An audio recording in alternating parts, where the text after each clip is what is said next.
तर आज आपण बनवणार आहोत चमचमीत असा मसाला पाव।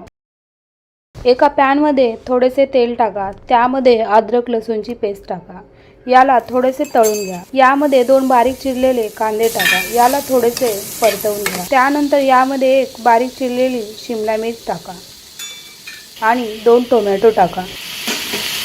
चवीनुसार मीठ टाका आणि याला मध्ये मध्ये हलवून घ्या। अर्धा चम्मच हळदी पावडर, 1 चम्मच पावभाजी मसाला, अर्धा चम्मच धने पावडर, अर्धा चम्मच लाल मिर्च पावडर, याला व्यवस्थित मिक्स करून घ्या आणि याला थोडं मॅशरने मॅश करून घ्या। यामध्ये थोडीशी कोथिंबीर टाका, यामध्ये 2 चम्मच चीज टाका आणि मिक्स करून घ्या। हा मसाला आपण एका प्लेट मध्ये काढून घेऊया। त्यानंतर याच पॅन मध्ये थोडेसे बटर टाका, याला मेल्ट करून घ्या आणि यामध्ये थोडीशी कस्तुरी मेथी आणि पावभाजी मसाला टाका आणि बनवलेला मसाला 1 चम्मच टाका, याला मिक्स करून घ्या। आता यामध्ये पाव भाजून घेऊया आणि हा बनवलेला मसाला पावामध्ये टाकून घ्या। त्यानंतर याला पलटवून थोडं भाजून घ्या।